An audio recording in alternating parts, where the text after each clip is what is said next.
terasa sekali sejak 2 tahun terakhir ini emas itu makin langka. Salah satunya adalah kencengnya negara-negara di luar Amerika dan China, seperti India, seperti Singapura, confirm sekali. Bahkan Vatikan mengumpulkan cadangan emas mereka di bank-bank mereka, sehingga mereka mencari itu di pasaran saat ini. Jadi nggak mengherankan kalau harga itu akan tembus ke level tertinggi. Saya menduga malah bisa ke 2.500 ini. 2.500 tuh kapan tuh Pak? Karena kan kalau dilihat kan sekarang ini adalah rekor tertinggi sepanjang masa. Dan kalau seandainya dikatakan emas itu langka, nih kalau bicara soal langka ya bisa-bisa harga tawarnya akan makin tinggi.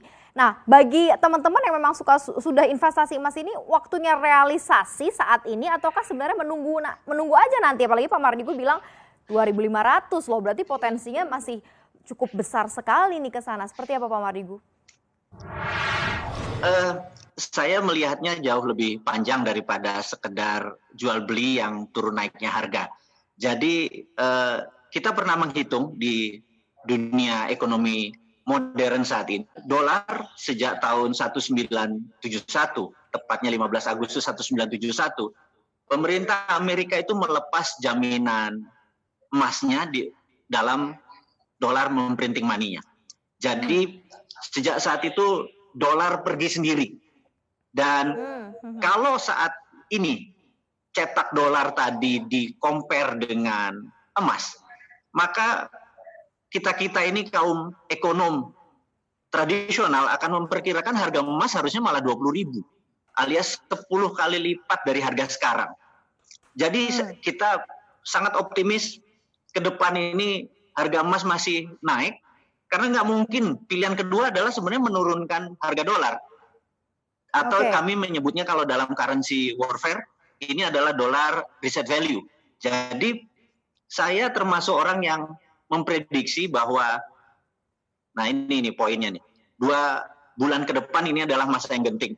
Jadi kapan kita mau membeli emas sebaiknya? Kalau saya sangat bullish, alias saya menyarankan membelinya itu sekarang, karena waktu yang sangat genting adalah begini.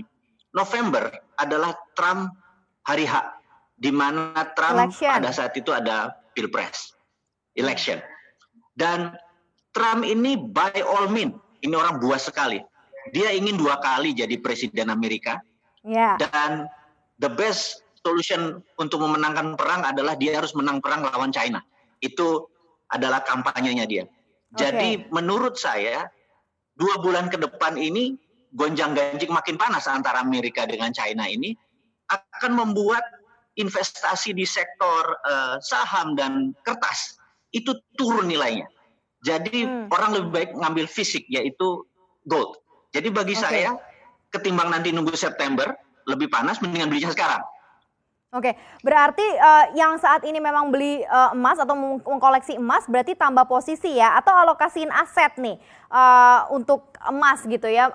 Mungkin nggak sih akan ada perpindahan aset atau dana investor nih ke aset safe haven yang cukup tinggi nih di kuartal atau di semester kedua tahun 2020 ini, menurut sudut pandangnya Pak Mardigu sendiri seperti apa? Dan worst to come worst-nya atau mungkin worst skenario kalau Trump terpilih lagi dan tidak terpilih lagi misalnya, ini akan seperti apa nih nanti kondisi dari komoditas emas sendiri nih Pak Mardigu?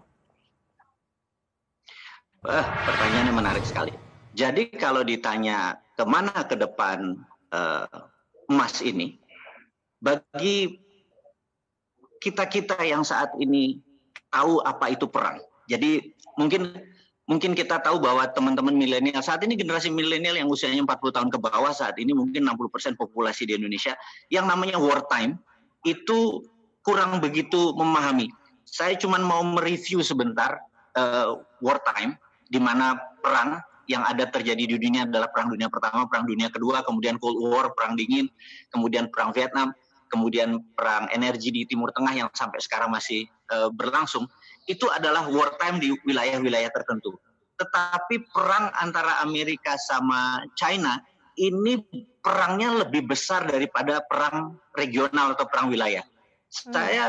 Jadi menurut perkiraan saya, emas saat ini menjadi safe haven, bukan currency ya, safe haven metal atau benda berharga yang kalau perang fisik itu terjadi, yang dimana kita berkali-kali mengingatkan, the end of trade war is the beginning of military war. Di ujung daripada perang dagang adalah perang militer. Di saat perang, bagi saya secara pribadi, karena saya bermain lama di dunia precious metal ini yang namanya gold, lebih baik 20% portfolio kita ditaruh di gold saat ini.